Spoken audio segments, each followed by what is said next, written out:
সম্পূর্ণ শিবপুরাণ থেকে তুলে ধরলাম। যদি কারোর মনে কোনো সংশয় থাকে শিবপুরাণ খুলে দেখে নেবেন, বা আমার কাছে ছবি তুলে রাখাও আছে, আপনারা দেখে নিতে পারেন। এখন প্রশ্ন হচ্ছে, এত সুন্দর শিবপুরাণে শিবলিঙ্গের জন্মের কথা বলা হচ্ছে, তাহলে আমরা এত নোংরা নোংরা কথা বলে শিবকে কলঙ্কিত করি কেন? আমরা তত্ত্ব জানি না?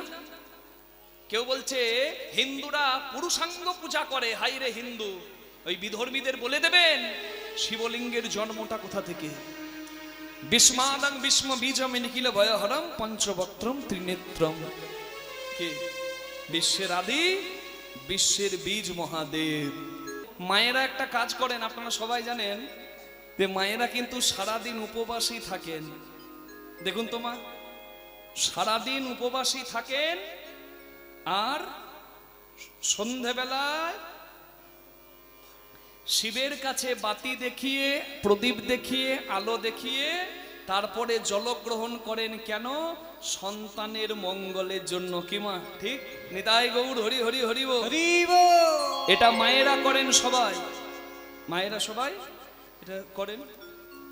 তা এই যে বাবাকে প্রসন্ন করার জন্য আপনারা এত কিছু করেন, সেই বাবার বাবাকে, হ্যাঁ বলুন।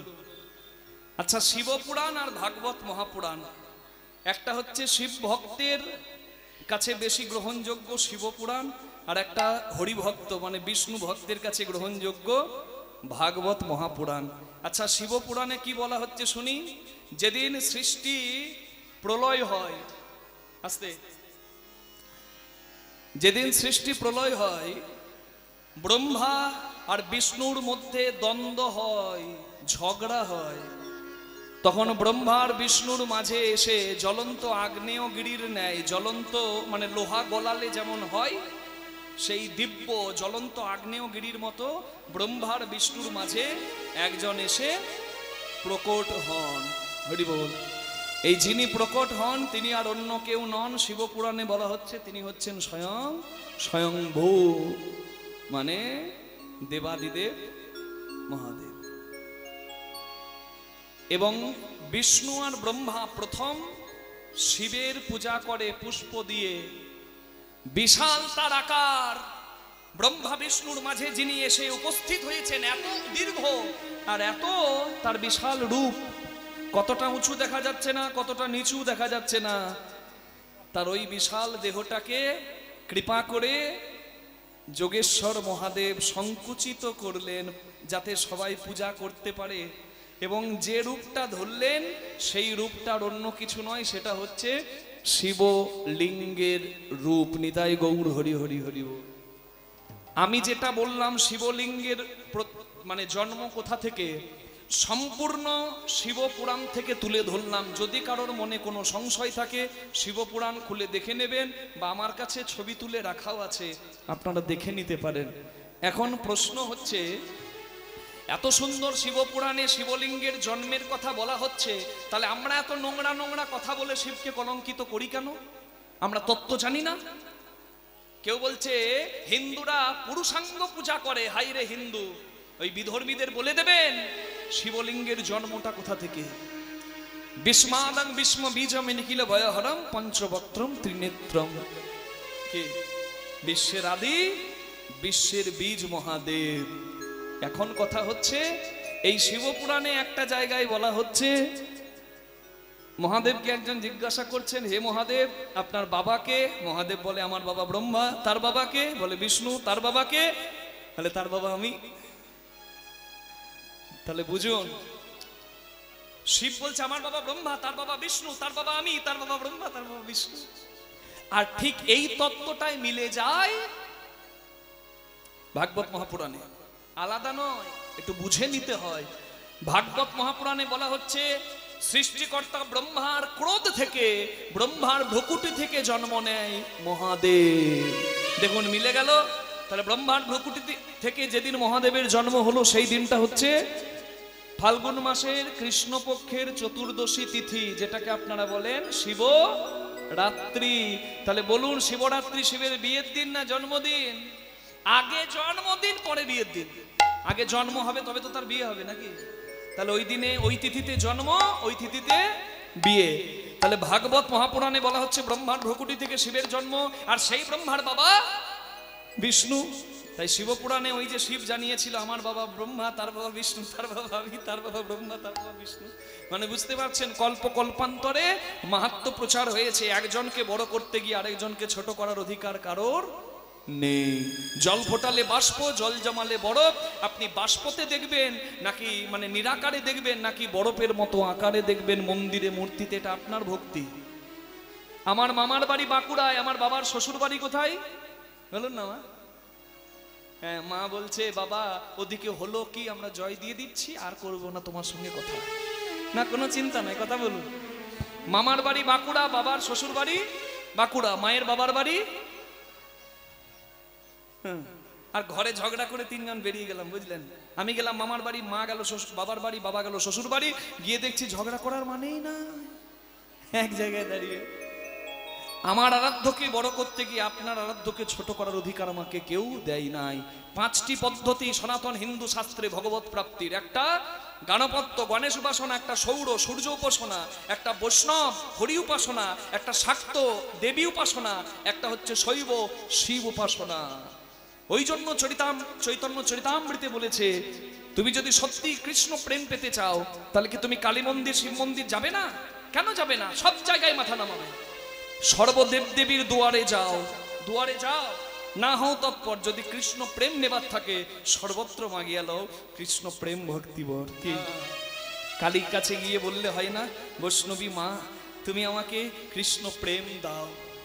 বৈষ্ণব শ্রেষ্ঠ মহাদেব তুমি কৃপা করো।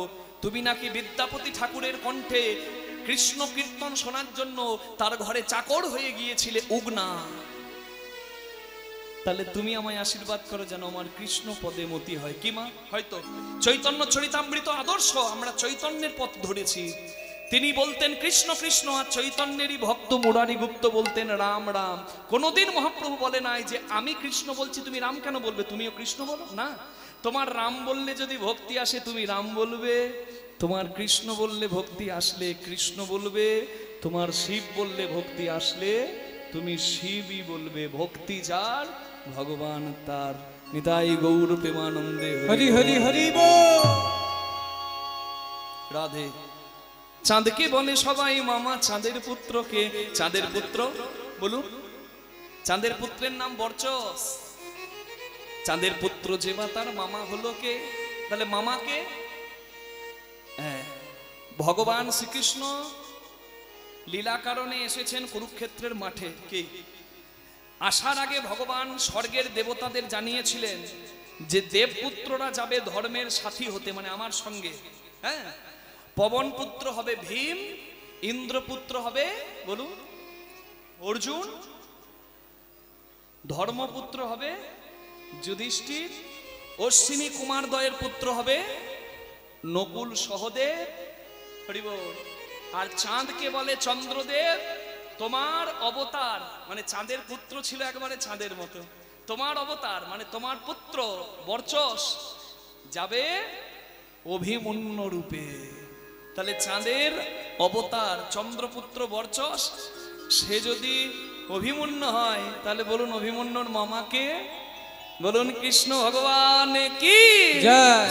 তাহলে মামা মামা তো চাঁদকে খুব বলি, তাহলে মামাকে বুঝতে পারছেন অভিমন্যুর কি বলি না? আই আই চাঁদ মামা টিপ দিয়ে যা।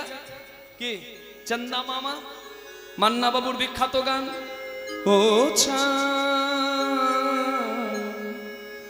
সামলে রাখো জোছনাকে, কারণ জোর লাগতে পারে,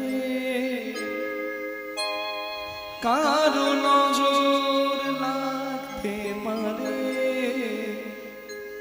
মেঘেদের চিঠি উড়েও তো আসতে পারে।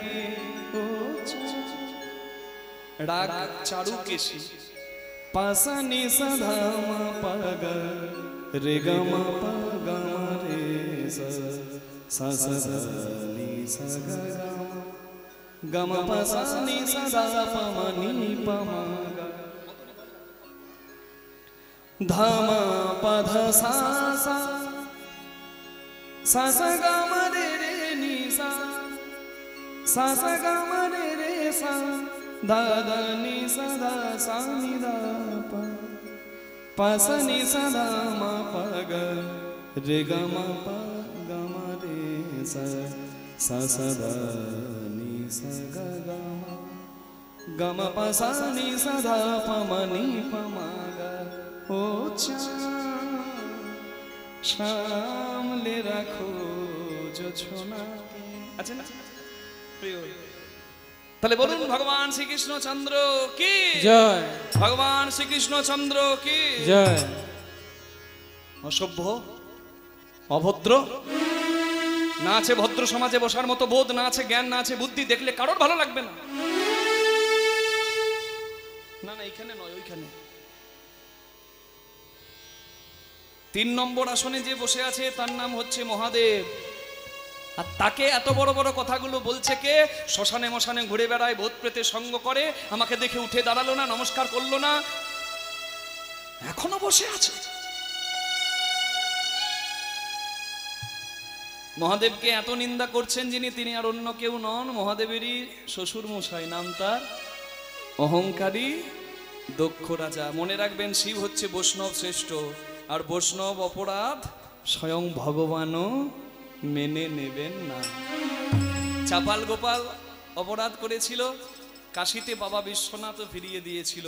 ফিরে এসে মহাপ্রভুর কথায় যখন শিবাসের চরণ ধরেছিল, অপরভঞ্জনের মেলাতে কুলিয়া পাঠ ওই কল্যাণীর পাশে, সেই পবিত্র জলে স্নান করে মহাপ্রভুর স্পর্শ পেয়ে অবশেষে চাপাল গোপাল উদ্ধার পেয়েছিল।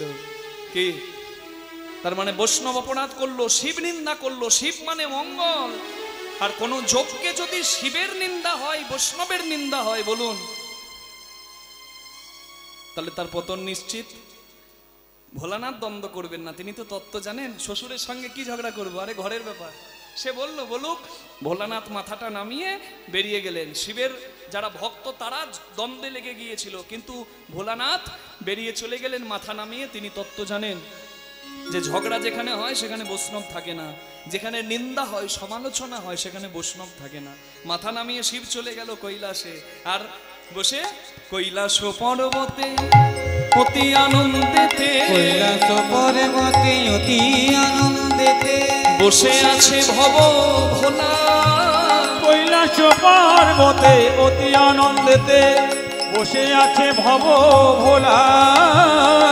মুখে রাম নাম জপে অবিরাম, গলাতে হারের মালা। মুখে রাম নাম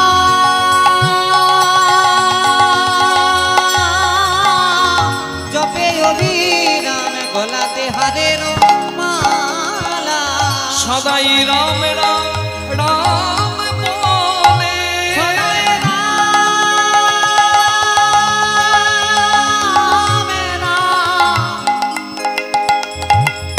রাম বলে।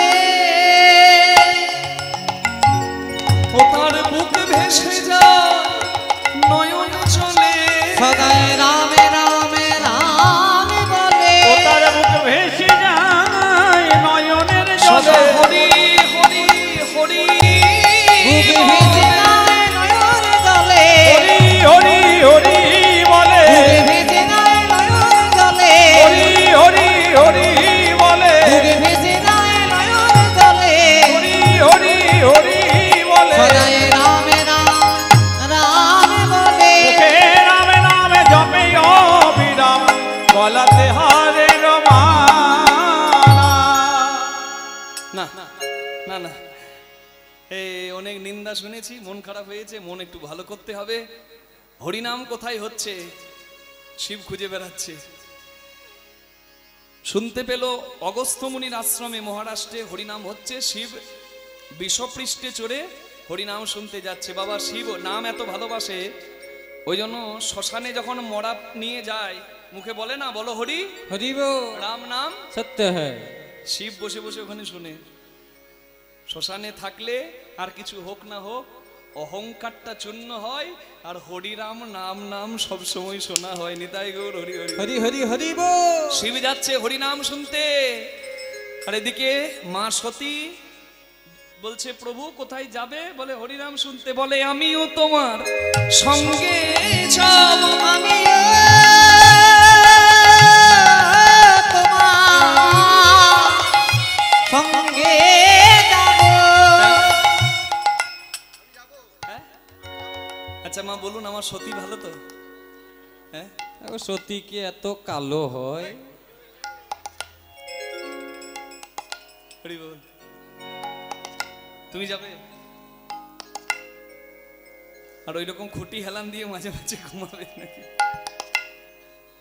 বলে না না, আমি তোমার সাথে হরি নাম শুনিব, আমিও তোমার সঙ্গে যাব। আমি তোমার সাথে হরি নামে শুনিব, মুখে হরি হরি হরি আমি তোমার সাথে নাম শুনিব, হরি হরি হরি বলবো, তোমার সাথে নাম শুনিব, হরি হরি হরি বলবো। তোমার সাথে নাম শুনিব। আমিও তোমার সঙ্গে যাব, মুখে রামে নাম জপে অবিরাম, গলাতে হারের মালা। হরিনাম শুনে শিবের মন তো ভালো হয়ে গেল। আসুন আমরাও আপনারাও সবাই দুটি বাহু তুলে একবার হরিনাম গাই। আমরা তো গাইছি, স্বার্থ আছে, আপনারা গাইবেন, আমরা গাইবো, তবে প্রকৃত সেবা হবে। দুহাত তুলে বলুন আধা রানী কি জয়, শ্যাম সুন্দর কি জয়। কৃষ্ণ বলে দুটি বাহু তুলে এসো না ভাই হরি বলে।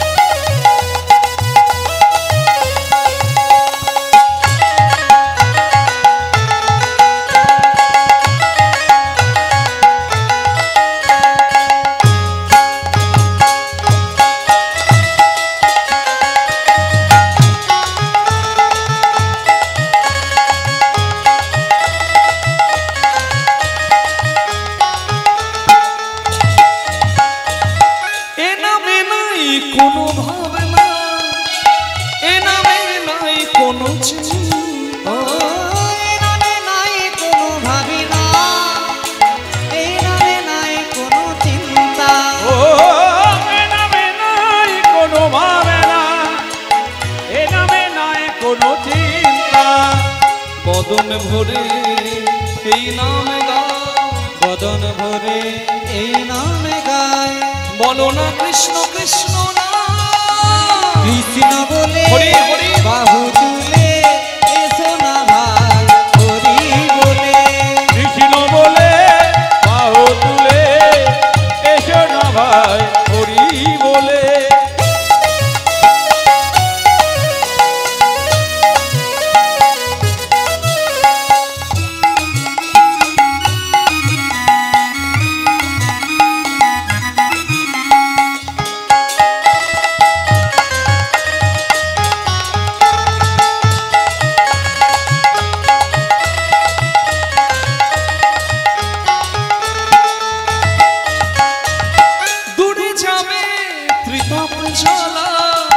তোমরা নাও নামে ও দূরে যাবে সীতা বেধালা, তোমরা নাও নামের মালা। আয় আয় আয় আয় আয় আমার ভাই, তোরা চল চল চল চল বৃন্দাবনে চল, তোরা আয় আয় আয় আয় আয় আমার ভাই। তোরা চল চল চল চল বৃন্দাবনে চল। একবার কৃষ্ণ বলে দুটি বাহু তুলে এসো না ভাই হরি বলে। কৃষ্ণ বলে বাহু তুলে এসো না ভাই হরি বলে। এসো না ভাই হরি বলে। এসো না তাই ভাই গৌর হরি বলে, একবার হরি বলে, হরি বলে, হরি বলে। হরি বলে। এদিকে খবর সব ভালো? আরে হরি নাম করলে তার আবার খবর খারাপ হয় নাকি? শিবের খবর খুব ভালো, নাম করছে দিব্যি আছে, কিন্তু একজন ভালো নয়। তার নাম কি জানেন? দক্ষ রাজা। আরে তার সব জামাইরা উঠে দাঁড়ায় নমস্কার করে, কিন্তু তার ছোট জামাই ওই ভাঙর ভোলা শিবের জন্য তার মাথা কাটা গেছে লজ্জায়। অপমান সহ্য করতে পারছে না। সাপ যেমন ফনা তুলে ফস ফস করে, নিজের ঘরে পাঁচালি করছে অহংকারে।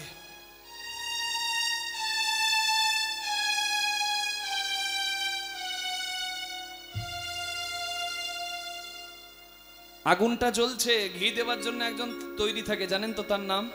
তরকারিতে যেমন আলু ঝালে থাকে, ঝোলে থাকে, শুক্তোতে থাকে, ছেঁচড়াতে থাকে, টকে থাকে, লীলাতেও তেমন। তার নাম কি বলুন?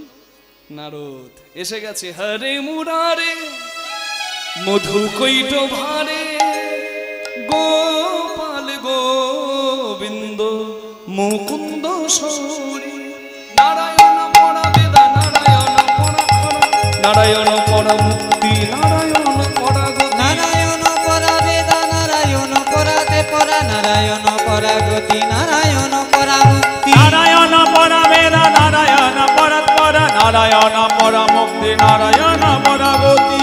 হরে মুরারি মধু কৈট ভারি গোপাল গোবিন্দ মুকুন্দ সৌরি যোগেশ নারায়ণ কৃষ্ণ বিষ্ণু নিরাশ্রয় জগদীশ রাক্ষ যোগেশ্বর নারায়ণ কৃষ্ণ বিষ্ণু নিরাশ্রয় জগদীশ হরে মুরারি মধু কৈট ভারে নারায়ণ নমস্কার নরম চৈব মুকুন্দ সৌরি দেবী সরস্বতী তত জয় মোদী। নারায়ণ নারায়ণ। মন খারাপ নাকি?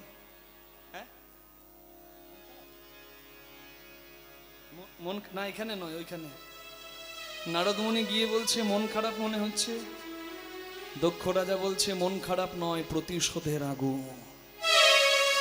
লজ্জায় মাথা কাটা গেছে, আমার প্রতিশোধের আগুনে আমার সারা শরীর জ্বলছে। হ্যাঁ? কেন? কি হয়েছে? কি হয়েছে? আরে ভৃগুমুনির যজ্ঞে সবাই আমাকে দেখে উঠে দাঁড়ায় নমস্কার করে, কিন্তু আমার নিজের ছোট জামাই ওই ভাঙর ভোলা শিব যতক্ষণ না ওকে একটা শিক্ষা দিতে পারবো আমার শান্তি নয়। নারদমুনি দু পা পিছিয়ে গেল, সর্বনাশ।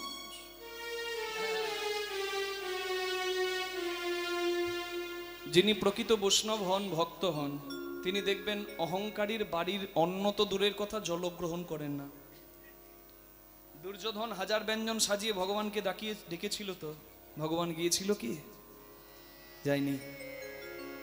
দুর্যোধনের ওই হাজার ব্যঞ্জন সাজানোর মধ্যে অহংকার ছিল যে আমি এমন খাওয়াবো ওই গোয়ালার বেটাকে। পাণ্ডবরা কি খাইয়ে বস করেছে, এমন খাবার খাওয়াবো চোখে দেখে নাই ও। আজকে আসতে দাও, বশ করে ছাড়বো। জগৎকে যে বশীভূত করে, ব্রহ্মমোহন লীলার দ্বারা যিনি ব্রহ্মাকে বশীভূত করে দিতে পারেন, তাকে বশ করবে দুর্যোধন। দুর্যোধনের অহংকার। আর এদিকে স্নান করে বিদুর স্ত্রী মা পরাশরী, মা পদ্মা ফিরছিলেন একটা কাপড়ে। দরিদ্র তো, মন্ত্রী হলে কি হবে, ভিক্ষাবৃত্তি করতেন। এমন মন্ত্রী আজকাল আতস কাঁচ দিয়ে খুঁজলেও পাবেন না বাবা।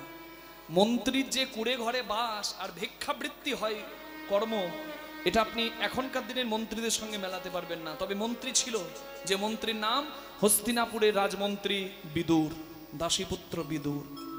সেই বিদুর স্ত্রী মা পরাশরী দেবী স্নান করে একটা কাপড়ে ফিরছিলেন, একটা বসনে ফিরছিলেন।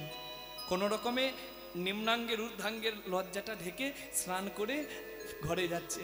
আর রাস্তায় দেখছে বাসুদেব শ্রীকৃষ্ণ দ্বারকাধীশ যাচ্ছে। দুর্যোধনের সে খবর পেয়েছে যে দুর্যোধন আজ গোবিন্দ সেবা দেবে, হাজার ব্যঞ্জন দিয়ে দাঁড়িয়ে দাঁড়িয়ে মা আমার কাঁদে, আমারও বড় স্বাদ হয় তোমাকে সেবা দেব, কিন্তু আমার ঘরে হেন দ্রব্য নাই যে দ্রব্য দিয়ে আমি তোমার সেবা দেব। পরে যদি এমন জন্ম পাই, যদি ভাগ্যবতী হই, তাহলে তোমার সেবা দেবার মতো একটু সৌভাগ্য দিও। এই জন্মে তো হলো না, যদি কখনো পারি। আহা, ওইদিকে দুর্যোধনের অহংকার, আর এদিকে মা পদ্মার চোখের জলে ডাক। ভগবানের কাছে প্রিয় কোনটা? ভক্তের ভক্তির ডাক। পত্রং পুষ্পং ফলং তোং যো মে ভক্তা প্রযোজ্যতি তদহং ভক্তি প্রত্যুষ্ণামি প্রযোজ্যামি। ভগবান এলেন রথ থামিয়ে, রাজপথে থেকে ছুটে এলেন মায়ের কাছে, হাত ধরে বললেন, পিসিমণি কি ভালো সময় তোমার সঙ্গে দেখা হলো, এই দেখো না আমার বড় খিদে পেয়েছে, তুমি চলো না কিছু খাওয়াবে। না বাবা, হ্যাঁ দুর্যোধন কত কিছু সাজিয়ে রেখেছে, তুমি আমার ঘরে যাবে? আমার ঘরে কিছুই নাই তোমাকে দেবার মতো, আমি তোমার কাছে কি প্রতিদিন আসি? আজকে এসেছি, ফিরিয়ে দেবে, চলো বলছি। ভগবান হাতটা ধরে নিজেই চলে এলেন বিদুরের পর্ণ কুটিরে, মানে কুড়ে ঘরে। ভগবানকে বসতে দেবার জায়গাটা নাই, মা পদ্মা লজ্জিত হয়ে গেল। আহা, ভক্তের লজ্জা বুঝে ভগবান বললেন, পিসিমণি গো, আজ তোমাকে দেখে, আসতে মা, আজ তোমাকে দেখে দূর থেকে আমি দাঁড়িয়ে গেলাম, কেন জানো? কারণ তোমাকে দেখে আমার দূর থেকে মনে হলো যেন আমার মা যশোদা। জানো পিসিমা, আমি বৃন্দাবন ছেড়েছি, মথুরায় গেলাম, দ্বারকাধীশ হলাম, কিন্তু যে ভালোবেসে, যে যত্নে মা যশোদা আমার মুখে তুলে দেয় নৈবেদ্য, অমন ভালোবাসা আমাকে কেউ দিল না। আর আমি যে ভালোবাসার কাঙাল, তুমি কি তোমার কোলে বসিয়ে কিছু আমায় দেবে? আহ, বসতে দেবার জায়গা নাই, ভগবান বসে গেলেন মাতৃতুল্য পিসিমণির কোলে।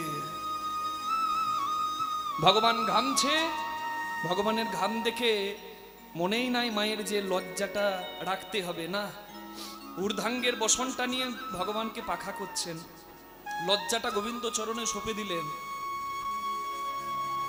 ভগবান তো রসিকেন্দ্র চূড়ামণি, পিসিমণিকে বলছে, পিসিমণি তোমার হাওয়া দিলে, তোমার হাওয়া খেলে কি আমার পেট ভরবে?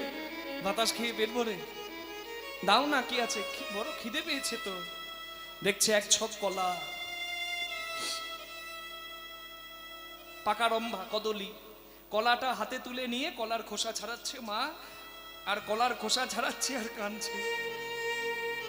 বলে, কদলি রে, আমি ভেবেছিলাম আমার ঘরে দ্বারকাধীশ, আমার ঘরে বাসুদেব শ্রীকৃষ্ণ এসেছে, আমার থেকে ভাগ্যবতী আর কেউ নাই, কিন্তু তোকে দেখে বুঝতে পারলাম আমার থেকেও বেশি ভাগ্য তোর। কারণ গাছে অনেক ফুল হয়, অনেক ফল হয়, সব ফুল সব ফল গোবিন্দ চরণ পাই। আজকে তুই প্রভুর সেবায় লাগবি, তোর কি ভাগ্য রে। কলার খোসা ছাড়াচ্ছে, আর খোসা ছাড়াতে ছাড়াতে যেই না গোবিন্দ বদন পানে চেয়েছে, তাকিয়ে দেখুন না তার রূপের মধ্যে কি জাদু আছে। ভুলেই গেছে কি করছে সে। কলার মাঝের খাদ্যাংশ সাদা শাঁসটা ফেলে কলার খোসাটাকে ভগবানের বদনে কৃষ্ণের মুখে নিয়ে যাচ্ছে। আর ওই যে দেখছেন, সে ভালো করে জানে যে মা পাগলি হয়ে, খেপি হয়ে কলার শ্বাস ফেলে খোসা দিচ্ছে, তবুও মুখটা সরিয়ে দিচ্ছে না, ওই খোসাটা পাবার জন্য মুখটা একটু একটু করে বাড়িয়ে নিয়ে যাচ্ছে।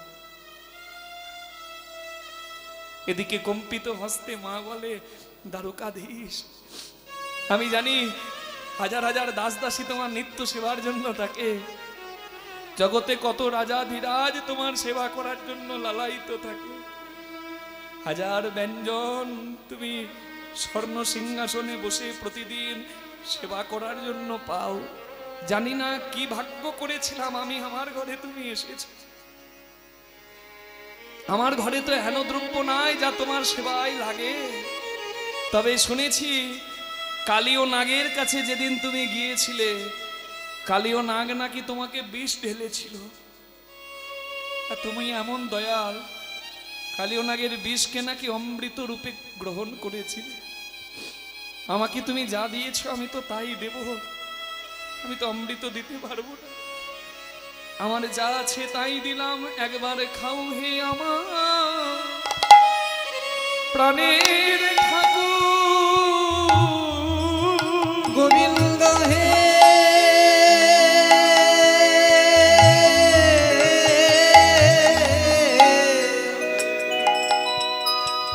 একবার খাও হে আমার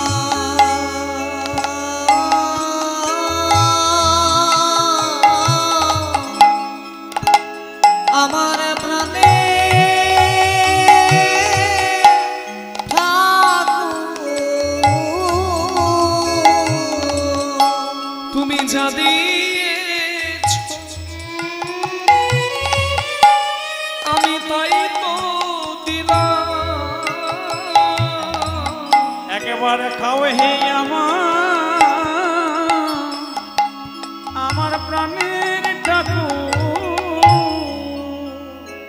ভগবান কৃষ্ণ ভক্তির দাস। আপনি যদি ভক্ত বৈষ্ণবকে বলেন না, তারা তো কৃষ্ণ আদর্শে চলে। ভগবান কৃষ্ণ যেমন অহংকারের দ্রব্য গ্রহণ না করে মা পদ্মার কলার খোসা খেয়েছিল, তেমনি ভক্ত বৈষ্ণবকে যদি ডাকেন বলবেন, বাবা আমার নাই, শাকন্য নুন অন্ন যা দেবো তুমি একটু প্রসাদ গ্রহণ করো।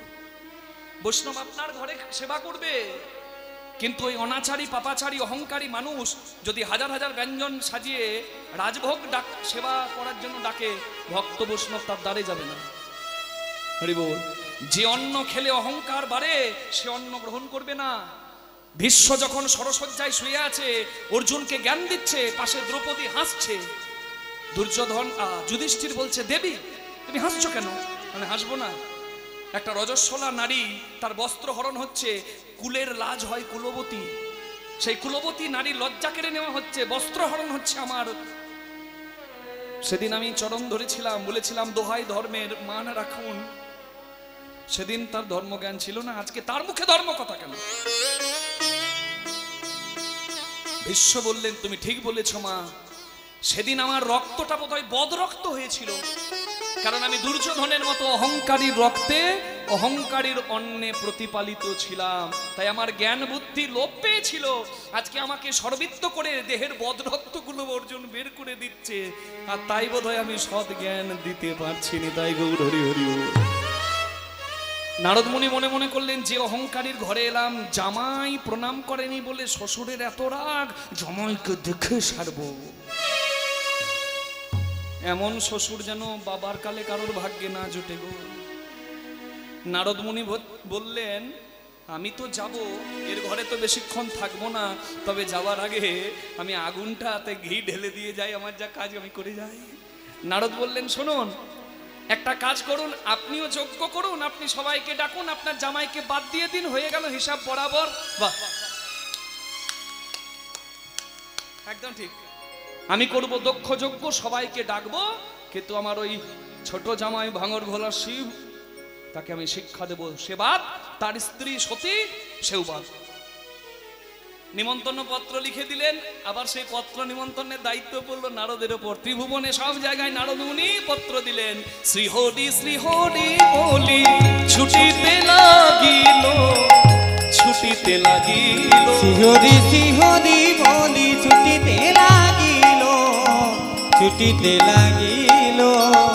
ত্রিভুবনে গিয়ে পত্র, ত্রিভুবনে গিয়ে পত্র, নারদ সবারে দেখাইল, সবারে দেখাইলো, সবারে দেখাইলো, সবারে দেখাইলো, সবারে দেখাইলো, সবারে দেখাইলো। নিমন্ত্রণের পত্র পেয়ে সবাই যাচ্ছে, আর এদিকে মা সতী কিন্তু কিচ্ছু জানে না যে তার বাবা যজ্ঞ করছে। সবাই দক্ষ যজ্ঞের দিনে সুসজ্জিত হয়ে যাচ্ছে, আর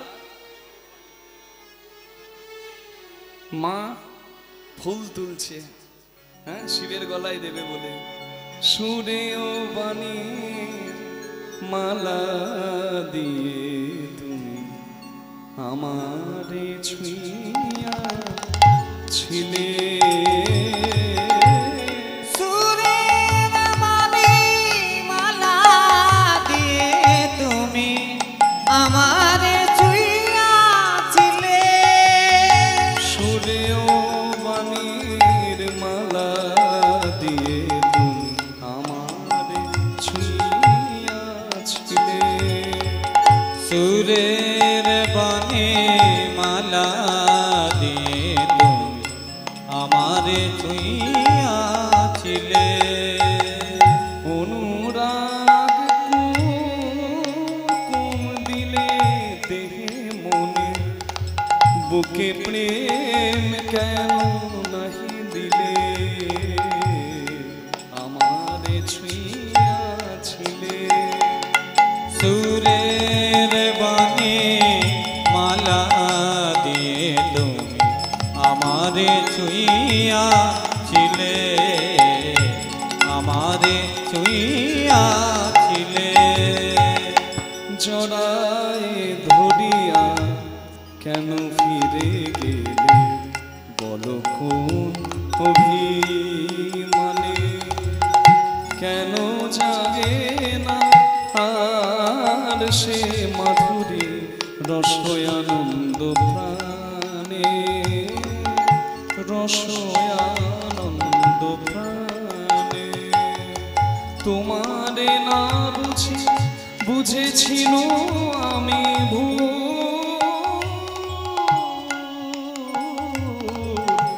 এসেছিলে তুমি ফোটাতে প্রেম কেন আঘাত নিয়া প্রিয়তম কেন আঘাত নিয়া প্রিয়তম সে ভুল নাহি ভাগাইলে আমারে ছুঁইয়াছিলে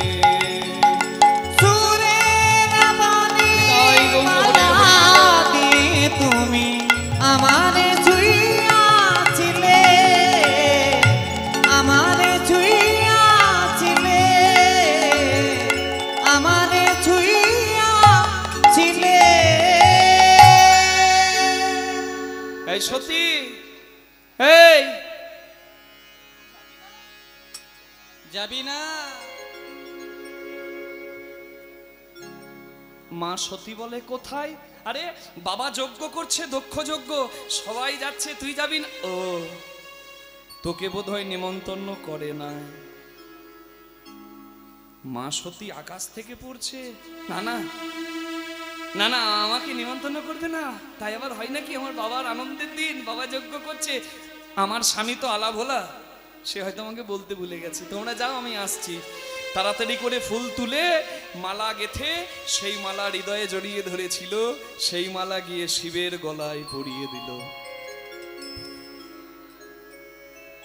আর বললেন, আচ্ছা স্বামী, আমার বাবা যে যজ্ঞ করছে আপনি খবরটা জানেন তো নাকি? আচ্ছা শিব তো মিথ্যা কথা বলবে না, শিব তো তত্ত্ববিদ জানে। বলে হ্যাঁ আমি জানি। হ্যাঁ জানেন, আর আমাকে বলেন নাই? আমি ব্যাগ গোছাবো কখন, সাজবো কখন, যাবো। সত্যি তোমার বাবা যজ্ঞ করছে ঠিক, কিন্তু সেই যজ্ঞে তোমার বাবা আমাকে বলেনি তুমি আমার স্ত্রী, তাই তোমাকেও বাদ দিয়েছে। মা বলে কেন? আসলে ভৃগুমুনির যজ্ঞে তোমার বাবাকে দেখে সব জামাই উঠে দাঁড়ালো, আমি ধ্যানস্থ ছিলাম বলে উঠে দাঁড়াতে পারি নাই, তাই তোমার বাবা ভেবে নিয়েছেন আমি তোমার বাবার শত্রু, আর আমাকে ত্যাগ করেছেন, আর তুমি আমার স্ত্রী বলে তোমাকেও ত্যাগ করেছি। কত সুন্দর করে শিব আমার বুঝিয়ে দিলেন। কিন্তু বলুন না, আপনাদের এই শিরাকল নস্কর পাড়ার যদি কোনো জামাইয়ের শ্বশুর ঘরে অপমান হয়, জামাই রাগটা কাকে দেখাবে? বউকে দেখাবে না? তোমার বাবার বাড়ি কোনোদিন যাবো না। তোমার ভাইয়ের এত বড় সাহস, আমাকে অহংকার দেখাচ্ছে। তোমার বাবার অহংকারে পা পড়ে না। তোমার বাবার বাড়ি দুয়ারে কোনোদিন যাব না। তোমার বাবার বাড়ি দুয়ারে সরকার যেতে পারে, দুয়ারে আমি যাব না, বলতে পারে তো। কিন্তু শিব কত সুন্দর বলে দিল যে তোমার বাবা আমাকে ত্যাগ করেছেন, তুমি আমার স্ত্রী, তাই তোমাকেও ত্যাগ করেছে। না না না স্বামী, আপনার অভিমান হয়েছে, আমি বুঝতে পারছি, হতেই পারে না, হতেই পারে না, আপনার অভিমান হয়েছে। আচ্ছা নিমন্ত্রণ যদি নাই বা হলো, আচ্ছা বিনা নিমন্ত্রণে যাওয়া যায় না? বলে নিশ্চয়ই যাওয়া যায়, গুরু বাড়ি যাওয়া যায়, বিনা নিমন্ত্রণে গুরু খুশি হয়। বন্ধুর মেয়ের বিয়ে হচ্ছে, আপনি নিমন্ত্রণ আসেনি, তবু আপনি দাঁড়ান পাশে গিয়ে, বন্ধু খুশি হবে। হরিবল, বিনা নিমন্ত্রণে আসা যায় হরিবাসর, কোনো নিমন্ত্রণ লাগে না। এই দরজা সবার জন্য খোলা, তোমার যেখানে বাড়ি হোক, তুমি যে জাতির হও, যে ধর্মের হও, আমাদের সনাতন ধর্ম সবাইকে আহ্বান করেছে, সবার জন্য দ্বার খোলা। তুমি এসো, তুমি শোনো, সৎ কথা শোনা, শাস্ত্র কথা শোনো, হরি কথা শোনো, নিজের চরিত্রটা পরিবর্তন করো, নিজের পথটা সুন্দর করো। নিতাই গৌর প্রেমানন্দে হরি হরি বল। কারণ ভারতের শিক্ষা বসুদেব কুটুম্বকম, সম্মান করতে শেখায়, ভালোবাসতে শেখায়। হ্যাঁ সতী, নিমন্ত্রণ করতে ভুলে গেলে আমি নিশ্চয়ই যেতাম, কিন্তু তোমার বাবা আমাকে ইচ্ছা করে বাদ দিয়েছে, আর ইচ্ছা করে বাদ দিলে কোথাও যেতে নাই। না স্বামী, আপনার অভিমান আছে, আপনি আপনি অভিমানে এখানে থাকুন, আমাকে যেতে হবে। আমার বাবার এত বড় আনন্দের দিন, এত বড় কাজ, আমি যাব না? না, আমি বলছি তুমি যাবে না, আমি তোমায় নিষেধ করছি, আমি তোমার স্বামী। না, তুমি যাবে না, সেখানে আমার নিন্দা হবে, সেখানে তোমার নিন্দা হবে, তুমি সহ্য করতে পারবে না, অঘটন ঘটে যাবে। না সত্যি তুমি যাবেন না স্বামী, আমাকে যেতে হবে, আমি যাব, আমাকে যেতে হবে, আমার বাবার কাছে গিয়ে কত কথা আছে আমায় বলতে হবে।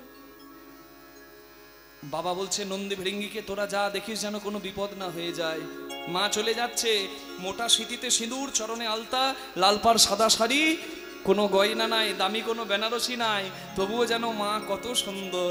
এত গয়না বেটি কোথায় পেলি, এত গয়না বেটি কোথায় পেলি, এত গয়না বেটি কোথায় পেলি, এত গয়না বেটি কোথায় পেলি, এত গয়না বেটি কোথায় পেলি, এত গয়না। শৃঙ্গির ওপর ভৃঙ্গি হয়ে, সিঙ্গির ওপর ভিঙ্গি হয়ে, সিংহীর ওপর ভৃঙ্গি হয়ে, সিঙ্গির ওপর ভিঙ্গি হয়ে, সিংহীর ওপর ভৃঙ্গি হয়ে, সিঙ্গির ওপর ভিঙ্গি হয়ে, সিংহীর ওপর ভৃঙ্গি হয়ে, তুই বাপের বাড়ি চলে এত গয়না বেটি কোথায় পেলি, এত গয়না বেটি কোথায় পেলি, এত গয়না বেটি কোথায় পেলি, এত গয়না বেটি কোথায় পেলি, এত গয়না। অবস্থা তোর আছে জানা,